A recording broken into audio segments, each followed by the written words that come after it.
We are so happy to have you, Linda, here today to talk about the oversized impacts of short-term pollutants and other pollutants that are outside of the carbon dioxide world that we just don't seem to be putting enough emphasis on. Why don't you take it away? All right. So, hi everyone. I'm Linda, and thank you for being here and or for watching this video, whatever it turns out to be. The conversation for climate around climate change has been for a long time dominated by discussions about carbon dioxide, and for good reason, given that it's the most prevalent greenhouse gas and that it's so powerful and that we can watch the amounts of carbon dioxide in the atmosphere rising every year to unsustainable levels. And it's now, what, about 429 parts per million. It's just stupid. But we all know about carbon dioxide. We all know about the importance of sequestering carbon dioxide, of reducing emissions, and finding alternatives. But another part of the conversation about climate is that there are so many other um, drivers of climate change, many of which are greenhouse gases, and those are inventoried when people do greenhouse gas inventories. And that includes methane, nitrogen oxides, hydrofluorocarbons, and so forth. But those are all being measured on a system of 100 years. So if you look, they call it global warming potential. And that means that because carbon dioxide lasts so long in the atmosphere for centuries, everything has been calibrated to be measured from an equivalency basis over 100 years. They took a long time frame. And okay, if carbon dioxide is going to be up there for 100 years, what is the equivalent strength or potency of another greenhouse gas like methane over 100 years? What is the potency of another gas like, nitrous oxide or hydrofluorocarbon refrigerant? What is the potency over 100 years? The problem is that when you look out over 100 years, it's the real impact is understated for many of these emissions because they don't last as long in the atmosphere as carbon dioxide. Methane lasts an average of about 11 to 12 years in the atmosphere. And so if you average that out over 100 years, that ton of methane, well, it was potent when it was in the atmosphere, but then it wasn't even in the atmosphere for 88 years. So the averaged out to a low value. And that's the problem with the standard carbon accounting done today.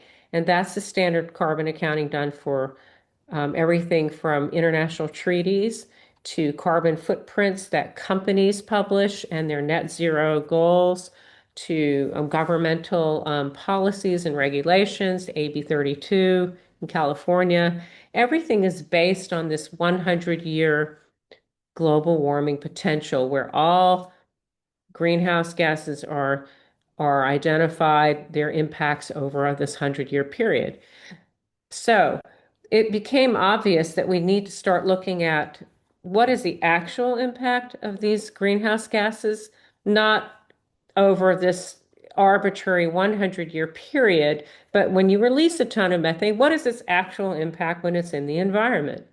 And why do we care? We care because the amount of methane is going up every year. The readings off of the observatory at Mauna Loa and elsewhere are showing that it's increasing and increasing and increasing. So we need to know how powerful is it actually while it's in the atmosphere. We need to know that about every greenhouse gas. And then, in addition to that, we need to know about other things that are driving climate change. For example, black carbon. Black carbon is the soot that you can see from a diesel engine from a truck or from a coal plant that's burning or from the burning of a burn pile in an agricultural field. It's that black particulate it blows up into the atmosphere through the smoke, and then it's in the atmosphere for a few days, and then it drops onto the ground, and it turns everything that it drops on black because it's black, and that's why it's called black carbon. And even though it's only in the atmosphere for a few days, when it's in the atmosphere, it's very powerful. And then when it's on the ground, it darkens the surface, which accelerates the heating that happens on the ground. And particularly a problem if that's landing on ice or snow or other light surfaces that melt, we're exposing darker surfaces. That's surfaces like the ocean water or the land. And that's called a feedback loop or a feedback. But in any case, if you put all that together, black carbon is about 52,000 times more potent than carbon dioxide. And yet, it's not accounted for by current climate accounting systems. It's just not accounted for at all. Why? Because it's not a greenhouse gas, it's something else. And then you get into other factors that are influencing climate. And another one of those is ozone. So we know about ozone. We talk about ozone all the time in the context of smog. But ozone is formed by other gases. Nitrogen oxides join with volatile organic chemicals, and they come together in sunlight, and this chemical process happens, and it forms ozone. And that ozone hangs out for a few weeks, up to a few months. And while it's hanging out, it acts like a little magnifying glass and it really heats up the ground. So it's about 1,200 times more potent than carbon dioxide. But it's not accounted for under current climate accounting systems that are in broad use. And so you get these greenhouse gases that are short-lived. That would include methane, that's only in the atmosphere for a few years, like an average of 12. You get hydrofluorocarbons, often, which are very short-lived. These are refrigerants used in supermarkets and freezers and freezer trucks and all kinds of industry. And then you get these non-greenhouse gases like black carbon or ozone. And then there's this whole other area, which we all have heard about and know about, called albedo. And albedo is the degree to which a surface reflects the sunshine. And as it reflects the sunshine, it helps to keep things cool. And if it's a dark surface, and we all learned this in first grade, right? Black, it's going to absorb heat. Light surface white, it's going to reflect heat. And so we know that the albedo of surfaces is a huge issue, and that's why. And I mean, everyone on who's hearing this understands this because we're all deeply embedded in climate policy and climate issues, but albedo is another thing. So it's important to find a way to say, what is the actual impact of all of these drivers of climate change, not just carbon dioxide or not just the greenhouse gases measured over 100 years? And we need to do that in one unified framework because otherwise people are talking past each other. And that goes on all the time. Right now, the international community is like all over methane. People have got the message methane is important, but they're still measuring it on this 100-year basis that is not reflective of the actual impact that it has on climate. So even though over 100 years it's considered about 28 times more potent than carbon dioxide. If you actually look at it, what's in the atmosphere, it's up to 150 times more potent. So it's about up to 5 times more potent than all of these models using this global warming potential of 100 say it is. And what's the outcome of that? It's the incentive to do the work to mitigate methane is undervalued. If you're in the carbon credits market, the credits are undervalued because you're getting a lot more value. And if we're trying to stop, um, and I know there's a lot of, concern about credits. So I'm just using that as an example. It's just that everywhere you turn, methane mitigation is undervalued because it's not properly accounted for. So accounting seems like kind of a boring subject, but the reality is that this is the meat of the matter. How potent is it? And once we know that, once we really put them all on the same scale and we can look at them and say, how potent is it in 1 year? How potent is it in 5 years? How potent is it in 10 years? And how do they compare? Once we can do that, then we can have more informed policy. We can have more informed entities choosing which strategy, which mitigation option is going to get to the quickest heat reduction fastest, because we all know that every year of delay is a year that we can't afford anymore, that it costs more. It's becoming, we're going to be passing tipping points that are un, we can't come back from. And so we can't wait. And we know that we need to have substantial heat stabilization and heat reduction now. And by that, I mean the heat that each of these climate drivers is either increasing or decreasing in the atmosphere. The technical term for this is radiative forcing, but no one wants to hear that term because it's confusing. Basically, we just call it heat. And we say it's measured in watts per square meter. That is the universal metric. This is in all the IPCC reports. This is all the IPCC science that I'm describing. It's just that it hasn't been talked about this way. And so the group that I've been involved with, the company I've been involved with for many, many years, and now an a new initiative called Global Heat Reduction is really just focusing on this issue. How can we get better information into decision makers' hands so that they understand with each choice, with each decision, how much heat can they get out of the atmosphere? How quickly can they get it out? And we can give them that information. No one's ever been able to give them that information before. So Chris Benz, who's on the call from Napa Climate Now, um, and our group put a proposal together with the Napa Recycling and Waste Services a few years ago for a grant proposal to California Recycling or Cal Recycling.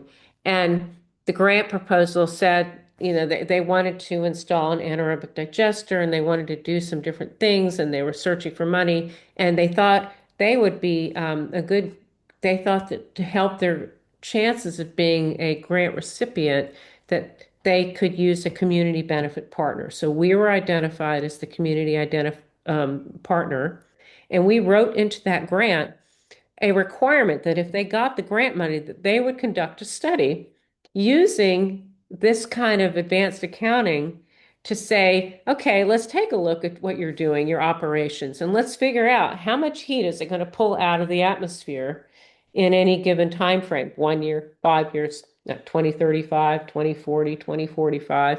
And we did that. And anyway, they got the grant and we did the study and we were able to prove to them not only how powerful and important their composting operation was because of the methane mitigation, but how much more powerful it was than they had even understood it to be, and how important it is for local elected officials to reinvest in composting and food recovery, because we were able to show them between now and 2030 just how much heat that would get out of the atmosphere. And we're having similar conversations with the whole RCAP, the Regional Climate Action and Adaptation Plan, which is our county-wide climate action plan, which is now being finalized.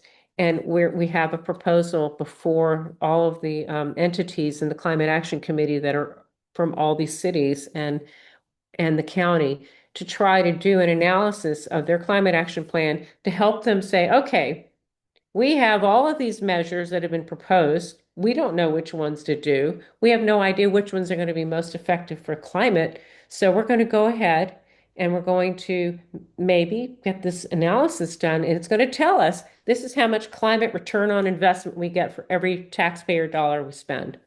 So that is a way to talk to people who are in the policy world about how they can make their policies most effective for climate, and actually document it. This is how much heat it's going to pull out of the atmosphere by 2030 when we've committed to a net zero, by 2045 when the state is committed to net zero. So it's a whole new generation of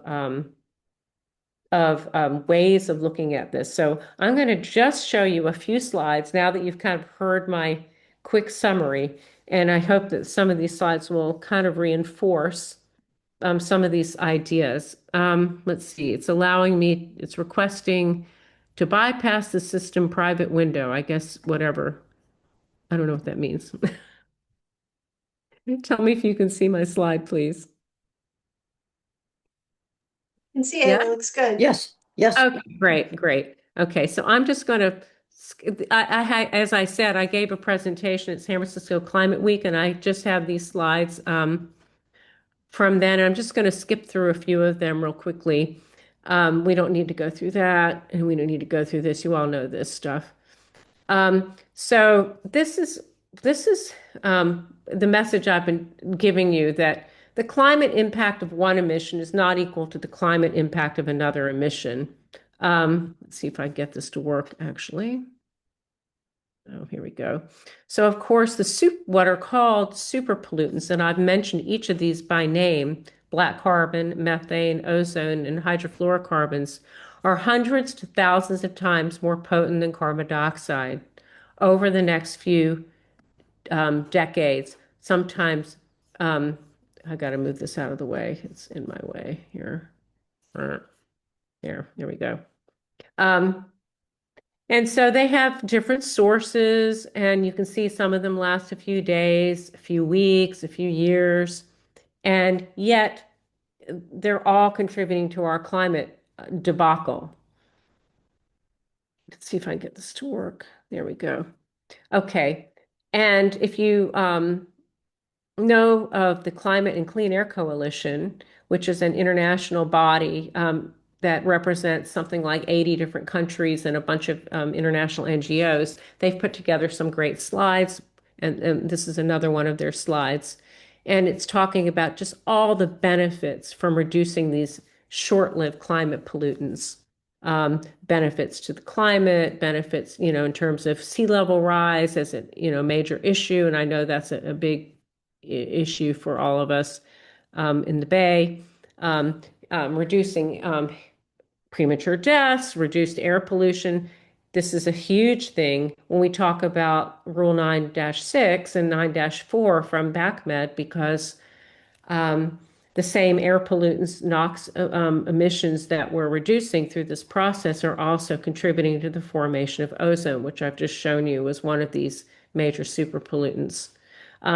All of the things that we're doing that have to do with air pollution, we have that co-benefit happening: reduced heat exposure, reduced impact on crop production, and so forth. And you've all heard this language used a lot, that we need speed and scale. But when I talk about speed and scale, I'm talking about what actions will most rapidly reduce the excess trapped heat driving climate change within timeframes that matter. And that's why we need a system of accountability that looks at every time frame, not just 100 years. And then what level of action is needed, and can those solutions scale up? And I don't know, is this in the way? I'm just going to get rid of it. And then as kind of the final, because everything is a money argument at the end of the day, it's all about how do we spend our resources. It's how can we use this information to deliver the greatest heat reduction per dollar spent within the timeframes that matter. So another way of thinking about that is that up until now, all the conversations are focused on emissions reductions. So we could say, well, we're going to get 1,000 tons of CO2e, carbon dioxide equivalent tons emission reduction. But no one knows how to translate that into a climate. What is the climate benefit? And that's what we're talking about doing, is what is the actual climate benefit? So this requires a two-part strategy. You can see here a chart that CCAC, the Climate Clean Air Coalition, put together showing the contribution of short-lived climate pollutants plus nitrous oxide, which is a longer-lived super pollutant because it's so much more powerful than CO2, relative to carbon dioxide in terms of contributions to today's global warming. So you can see why focusing on these is so important, and doing it with more focus on their actual potency. And then this chart, which shows that if you don't have a short-lived climate pollutant strategy, in addition to a carbon dioxide strategy, you can't keep temperatures below 2 degrees Celsius above normal. It's not possible. So this one line, this blue dotted line, is the one that combines a carbon dioxide strategy with a short-lived climate pollutant reduction strategy. And so the world, that's why in the last few years at the COPs, they made the global methane pledge and why people are focused on it. They get it qualitatively, but they've never tried to quantitatively understand how much heat are you reducing when you take it out of the atmosphere. And that's what we're doing. So, as I mentioned, um, a total climate accounting approach considers all of these things, and whereas typical climate accounting only considers some of them. Um, Here's a really important slide, and this may be the last slide I give, but I'll let you tell me, Laura, if I'm out of time. This slide is going to show you why all this matters from an accounting standpoint. If you've got the same emissions reduction level, you can see over 100 years the same amount of emissions reduction from two different projects, a reforestation project and a diverting organic waste through composting project. And so they look the same. If you just looked at that final bar, the 100-year bar, they would look identical. But if you don't do this analysis over the near term, over time frames that matter, you don't see how much different they really are. So you can see that the first year of this analysis, the composting project's actual delivering heat reduction is about 5 times greater than the reforestation project. And this is not to put down reforestation at all. This is to say we need a both strategy. We need to include both. But this is why these super pollutant projects are so powerful right now and why it's important that they not be undervalued or overlooked. Over the period from now to 2030, 5 years, this is about 3.5 times more heat reduction than this project. Between 2040 and now in 2040, it's about 2.5 times. And then by 2050, it's about 2 times, just a little bit more than 2 times more heat reduction. So that's it right here. It's the early wins that we can get if we can incentivize projects that are going to reduce super pollutants like methane in this case. That's what has been invisible, and that's what we're bringing out and making transparent for the first time because we do the analysis over every time frame and we can draw these curves and show that we can get that kind of heat reduction now. We can also, as I mentioned, take this one step further and do the climate return on investment based on the amount that each of these projects cost. And that's a huge opportunity for anyone who's authorizing the expenditure of taxpayer dollars in the policy side or private sector companies that are trying to decide how to spend their money most effectively, because every year that we delay is a year that is going to cost more to fix in the future. In this example, we were able to show, here's another example with fleet electrification versus composting, that we could get a 16% heat reduction through the fleet electrification, and we all want that.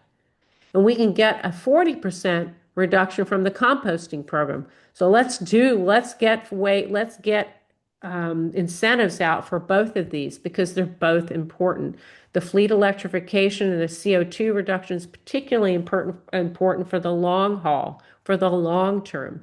But we have to get to the long term. We need these short-term strategies that will buy us the time by reducing heat fast so that the long-term benefits of reforestation and fleet electrification have time to take hold, because CO2 is a very It's not nearly as potent in the near term, but its potency is that it's in its volume. There's so much of it, and that it lasts for so long. So we have to do those projects now. We don't want to delay them, but we also have to do these projects. So it's a two-part strategy. I just want to reemphasize that over and over and over because people might think, oh, they're saying don't do fleet electrification or don't do this or don't do that. It's not a don't do, it's an all hands on deck.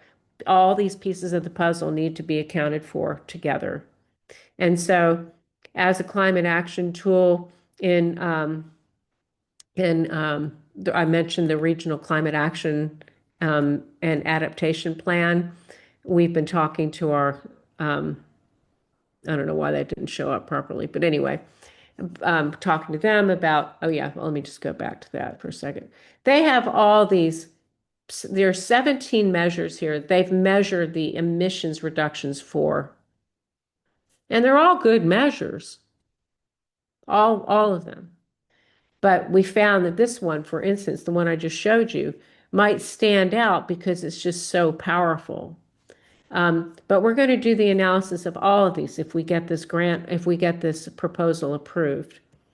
But in addition, this is good for corporations. So we're all working with business communities, and we don't want to leave them out of this because they're all trying to do something, or at least most of them are, and they don't really know what to do. Are they spending their money wisely? Project developers, these are people who are, at the front and the leading edge of creating projects like methane capture projects or HFC destruction projects. And they're all out there doing their work. And there's some incredible innovation. Now we can help them incentivize investment in their projects with this kind of accountability. And then NGOs like us, like 350, and institutions like, say, hospitals or other institutions that have climate goals. So all this is for everybody. Let's see, got one more thing. I'm going to just say I don't need to spend a lot of time on this. This is just more stuff, and I've probably talked enough. So thank you. Okay, that was awesome. And I guess my one of my questions, a big question is, we really want to help you get the word out. Like what are you, how can we do that? I'm just going to make us all see each other. Great. I can answer that from my own perspective, but I would really like to hear what other people have to say. But the first thing I would say is Napa Climate Now has been getting the word out by talking to our elected representatives. We talk to our city council people, we talk to our county supervisors. We've educated them about this information, and that's why on the committee, the elected officials are pretty much uniformly in favor of us doing this analysis because they got up and said, we have tape recordings of them. They're saying, we've got all this stuff. We have all these measures being proposed, and it would be better before we implement to know which ones are going to give us the best climate outcomes. We would like to know that. And so they now understand that.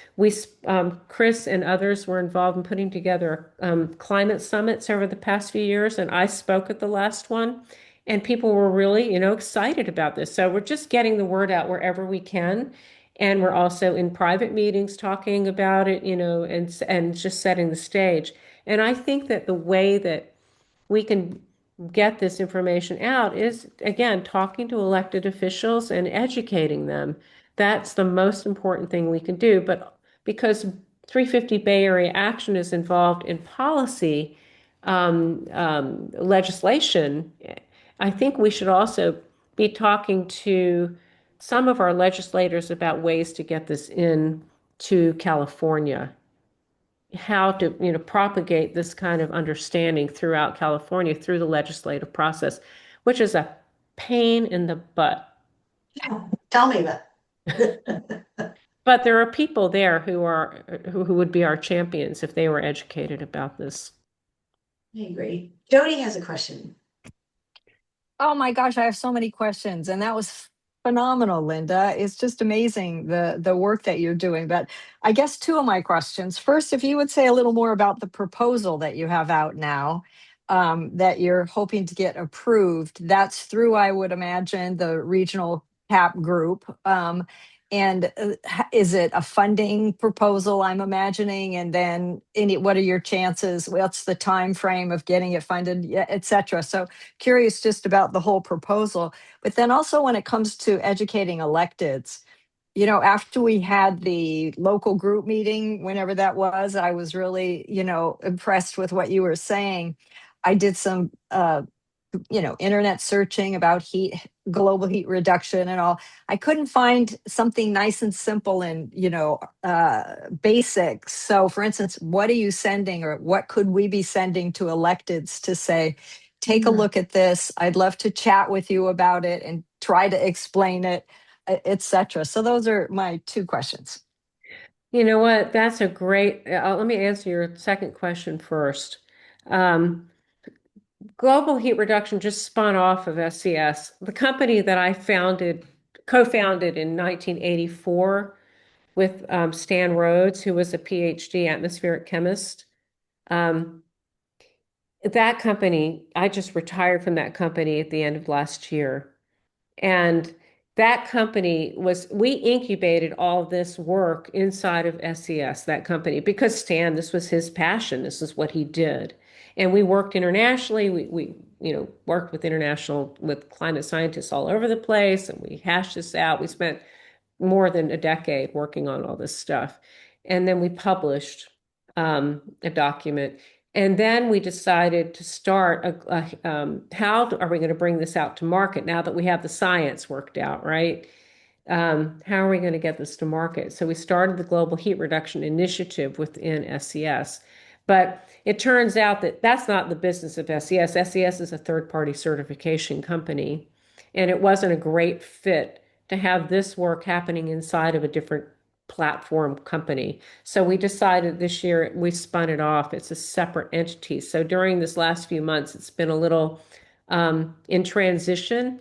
But for the second year in a row, Global Heat Reduction has been nominated as a finalist for the Keeling Curve Prize, which is an international prize for innovation in climate stuff, blah, blah, blah. But so I'm just saying that we've continued working even while we've pulled back, and now we have our website back up. I mean, we had it down for a while, you know, so it's just been a little transitional. So that gets to your question of what materials could you deliver? We are at the point now that I can develop for you the materials because we've done that work we had to do over the last few months in this transition period. And I think that's what we need. We need a 1-page, 2-page, and we have a 2-pager right now that kind of explains the whole thing.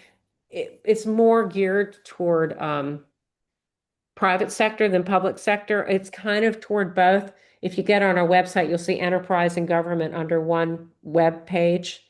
So we do have the 2-pager right now. In fact, can I just show you guys? Sure. Okay, hold on one second. I made you a co-host. You can do everything. Oh, okay then. I'm excited. Usually it's a big struggle to get anything to work anymore. Let's see. I'll just find it right here. So I'm just going to heat reduction right here. Global heat reduction. It's heatreduction.com if you can see that. And this is so this is our homepage. And then under what we do, there's enterprise and government. And so a lot of the information is just examples of how this works. And you can see there's different graphics and blah, blah, blah. But we're also aiming toward project developers, investors, and climate registries and data platforms. We just had an announcement with one of the registries that's doing really interesting stakeholder reviewed methodologies um, for well, I don't want to show it there. I'll show it here. Let's see here under documents. Right Yeah, and here. maybe the link can be dropped into the chat once you're Good. done. But That's yeah, good. I just wanted to say, so examples of yeah. methodologies we've developed are methodologies for assessing emissions from the collection and destruction of hydrofluorocarbons, a methodology for assessing methane recovery from anaerobic digestion of manure to produce biogas, a methodology for assessing emission reductions from Mm. rice cultivation, enteric fermentation, landfill gas, etc. The little two-pager I mentioned, I think is right. I think it's this one right here. Oh no, that's not. We here. Okay, so we have these white papers, and here's an example of one of our white papers. So it goes into Yeah. how this works. So yeah, I'll drop the link in, and I can stop sharing. But it is. We've got a lot of resources there. So the first question you asked was the RCAP and where that is. The RCAP, again, it's the Regional Climate Action and Adaptation Plan, um, was developed over a period of how many years, Chris? Maybe 3, 4, something. It's been a number of years, and the consultant's been working forever and ever and ever. And they came up with a plan that had 53 measures identified in it. And out of that 53, they identified 17 that they quantified at our request, at Napa Climate Now's kind of insistence, that they quantify the emission reductions between now and 2020, 2030, Mm. 2035, and 2045. We Mm. also demanded and got um, them to agree to give us black carbon information because they've never done black carbon Mm. Mm. before. So they put in a measly effort and got some black carbon information in there. It wasn't great, but it was something. Anyway, poor Chris, I wish you should go off mute just as we should all give Chris, she identified an order of magnitude calculation error on their part. Mm. It was like, come on, people. So anyway, I guess kudos to Chris. But we kept finding stuff, but whatever. We got more out of them than we thought we would get out of them. So they publish this thing and they quantify the emissions reductions in carbon dioxide equivalents based on a global warming potential of 100 years for the greenhouse gases. They didn't even bother to do the HFCs, by the way. So excuse me, it's actually not all the Mm. greenhouse gases, it's just the ones that Mm. they got around to doing. So they did that, and they came up with these 17 measures. So we proposed, why don't we reevaluate those 17 since they Mm. got Mm. data, they actually, did some data analysis, and let's tell you how much heat reduction you're going to get if you do each of these measures. And what's it going to look like? Because their priority list is going to look a whole lot different from our priority list because we're going to focus on climate, not on tonnage of emissions reduction, on a CO2 Mm. GWP 100 basis. I sound like a broken record, but I keep having to say that because no one knows that the GWP 100 is underlying all of this because it's never put out there. When you see the numbers, Mhm. you see Mhm. CO2e, you never Mhm. see Mhm. GWP 100. Mhm. It's just hidden Mhm. away. And so on the committee in May, I believe it was the May meeting, maybe it was the April meeting. It was the April meeting because they skipped the meeting in May. In April, they agreed, it was right after the San Francisco Climate Week and the Climate Summit. They got up one after another and they said, we really need to do this. We really need to do this. But like any governmental process, and I'm sure you're all kind of run into this, you've got the elected officials and then you've got staff.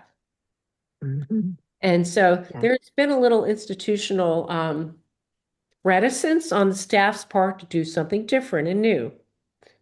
Not unusual. But anyway, I believe that this will happen. It will probably happen in September. Um, Oh, okay. I would like it to happen sooner, but they're ending up a fiscal year now and they're moving into a new fiscal year. But they've Mm. already, all the people who have the interest in this, the elected officials, have already expressed their interest in doing it. So now it's a question of going through the contract basis and whatever we have to do for that. But that will be a great incentive once we have that to go out to the remaining counties and say, look what Yeah. is happening here. This is really Yeah. revolutionary. So anyway. Yeah, it always Mary helps to be Ann. able to Oops, point, sorry. just to point to a county or to point to an action, and you've done so much work. So this will be great. Thanks. So, two things. One thing I wanted to bring to the attention of the person who was just speaking. My background is somewhat similar to your background. Water is life. Maybe this is very simple. I am not a climate scientist. I work in the health industry, so I'm certainly aware of pollutants from the standpoint of health impacts. But when all of the conversation about tons of reduction of carbon dioxide in the atmosphere, there's such a huge gap between that and the notion of reducing heat on the planet. So maybe I'm just too elementary, but it seems to me that a company that is taking into consideration all of the factors that are involved in reducing heat in the atmosphere, even the name global heat reduction makes so much sense. I mean, just the synapse lapse between tons of carbon dioxide and being able to measure how one can actually compare and contrast, I think is stunningly important. Think, in addition to working with governmental agencies, and Linda, I think you noted this in your slide, that it's the slides that you have are intended for both industry as well as for governmental agencies, because I mean, aren't there still, I don't know what's happening now, because it seems like I've been engaged recently with they're trying to bring coal back through Oakland. In the East Bay, and it's a travesty from the health standpoint, not only from carbon in the atmosphere, but so I don't know. I mean, are there still carbon credits that are given? Because if that's the case, then it seems like we need to not only we need to add the heat reduction factors of not only carbon dioxide emissions, all of the rest of the stuff. And, you know, I am demonstrating my bias. I feel like a real true believer. What we need to do, we need to do this quickly. So seems to me, we need to really focus on what are the more powerful and short-lived reductions, because we're getting to a point where we are going to be at a tipping point. So I think that a two-pronged um, uh, campaign It's so makes cold. makes a whole lot of sense. Okay, Yeah, thank you. well, what really strikes me with what you said is, you know, w- w- uh, that we want to reduce heat as well as pollution, because really right now everybody's talking, well, don't talk about global warming, talk about air pollution, because that's more understandable. People don't get greenhouse gas reductions and uh, these bigger terms, global warming. Air pollution they get, and yet it's heat that is also so deadly. And with these heat waves, as we've seen, Right, that will exactly bring the point. It's not just pollution, but right, also the heat that's right. caused by those things we don't want to mention, greenhouse Caused by gases, the pollution. It's right? caused by the Caused by pollution. the pollution. But what Yeah, if the we link and them like that. Yeah, and that's really important point, I think, because, yeah. because Anyway, when you thank you.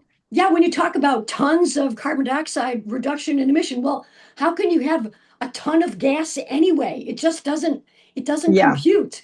Talking about, I yeah. mean, because we don't care about, you know, something floating around the atmosphere. What we care about is the impact on the planet.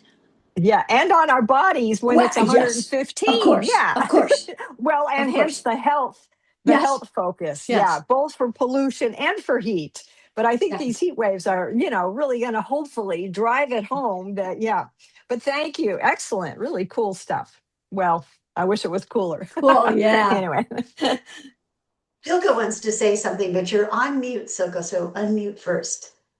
Okay, I'm driving. I'm commuting here. So I don't put my video on. What I'm really interested in is the financial aspect of all this climate actions you explained.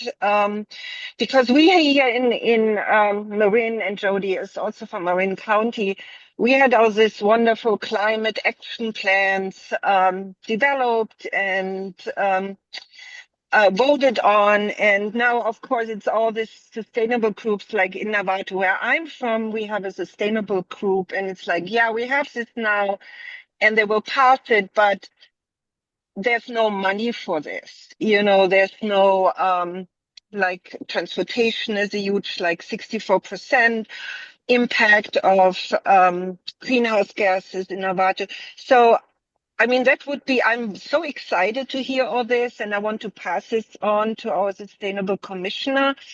So how can we drive this forward with, because it's all about money, how can we do the best financial targets in yeah, deheating or like the composting sounds really exciting to move this forward and maybe develop action groups in a city who are especially interested in this, moving it forward. So there's more force behind it. So I just start to wrap my mind around it and get ideas how to move this forward. So can you tell me more about how this financial we can bring it forward so it makes it more interesting in you know people getting involved? I agree with you, Silke. Thank you for your comment. And I know it's hard while you're driving. I agree with you that, and we have a little mantra here that our distinguished co-founder, Chris, has beaten into all of us. It's all about the money.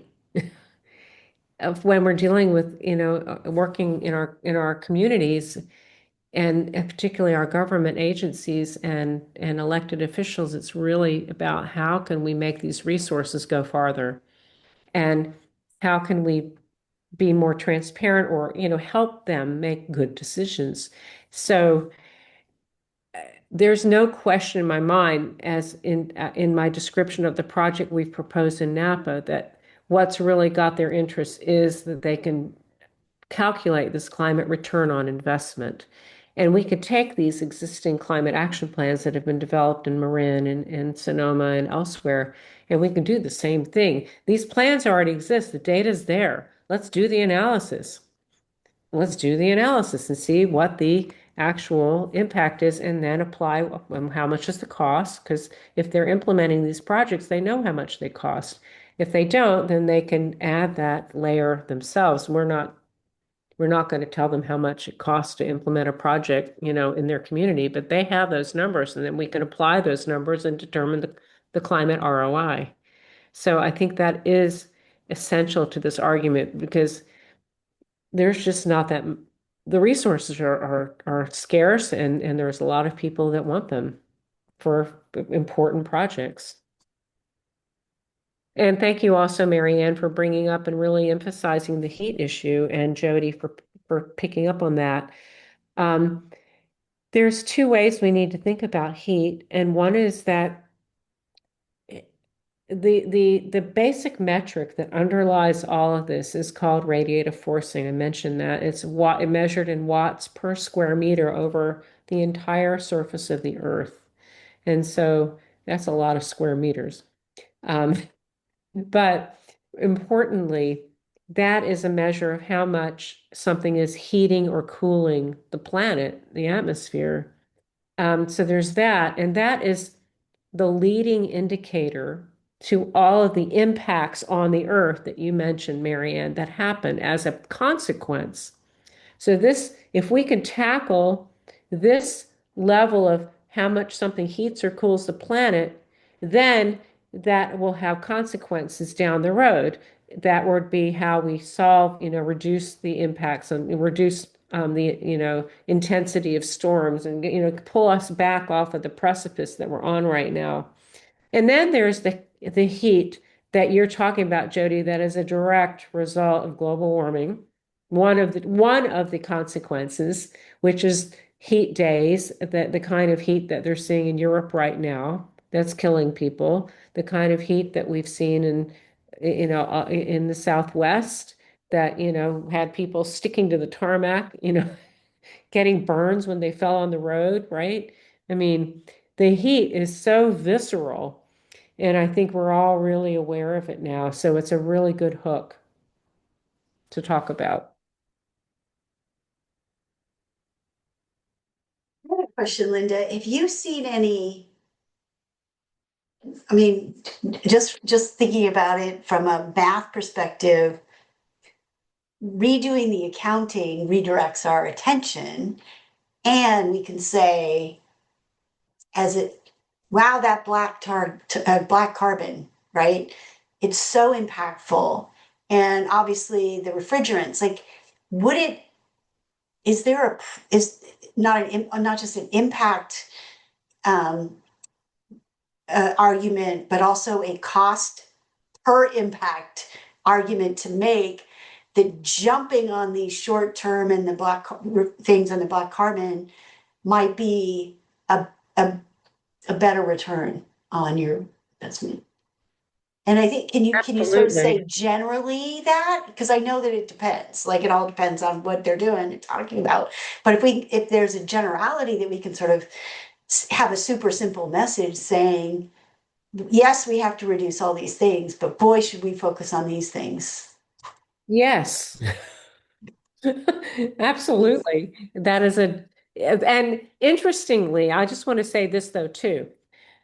In my meeting with the staff in Napa, one of the people who's kind of been the obstacle in the room because she's not really interested in doing things differently, um, said, well, do we really need to do this, or are you just saying, well, just reduce these super pollutants, And we said, wait a minute. Yes, you can say that generally, but but you don't have enough information to know how to stack these, prioritize these, and where and what the cost difference is going to be, unless you actually do the work. You can't just like, yes, you can generally say, reduce super pollutants. Good idea. Really important idea. If you start applying the numbers to them, then you can say, by how much is that a good idea? And by when is that a good idea? So you can answer the questions of speed and scale that you can't answer simply by generally saying, yes, it's a good idea to get rid of these climate pollutants. And that's what I think we're bringing to the table, is that quantification that really drives home the message of just how much and how fast we can be effective. And keeping the message on the positive is really important. Keeping that message on, this is how our solution strategies can pay off and pay dividends, because if we take the actions now, it will prevent us from having to do more later. And so it's also a very time sensitive, argument. Marianne.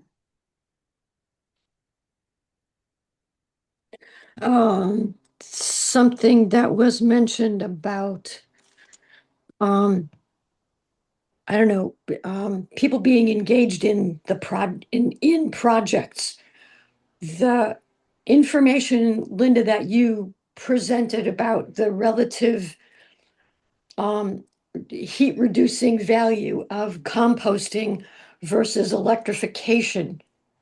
I think it was not only that it's more impactful on the shorter term, but the cost was significantly lower. If I read that correctly, and That I'm was true in that example. It okay. may So, not always be true, but that right, was absolutely true in that and example. and so that is the case. my brain jumps to community engagement. Mhm. Because if we're wanting to have some impact on trash and how much trash we're generating, if that we can engage people in the community who are concerned about these sorts of things, if we can get that information to them about the impactfulness of making those shifts, I think it empowers something. It empowers people. Yes, you can get an electric vehicle, you can put solar panels, but there's other things that people can do, and ways that people can be engaged in the process of helping reduce. So it's like picking up those little pieces of plastic on the beach. It's all But important. okay. I think my biggest hope is that we have a kind of, if we were all going out with back to Jody's point, with a very clear message, succinct, clear, two-pager, and making some introductions that we could get additional counties and cities to want to adopt or to understand these impacts. That would be so powerful because the state of California is considered such a leader in climate, worldwide, in terms of subnational engagement. So I think what we could do in the Bay Area could really be starkly, amazing. We could really reset the agenda to keep people focused on this issue. Um, anyway, that's my biggest hope. Yeah, I just want one quick last comment. We were talking the other day about the carbon footprint, and I've been playing around with the electric footprint. So instead of looking at the negative to kind of look, how electric am I or That's good. something is. So you get this electric footprint. But I love the heat print too, kind of the heat footprint. It's kind of just We call another it the way. heat print. Did I say I that? know that. Yeah, you did. That's why I'm mentioning it's Yeah, not the footprint, but it's like the heat print, it's like the the heat carbon print. print, the electric print. So anyway, That's trying to, funny. yeah. Anyway, thank you so much. This has been fabulous. Thank you. Really love Thanks, Laura, for organizing this. I really appreciate it.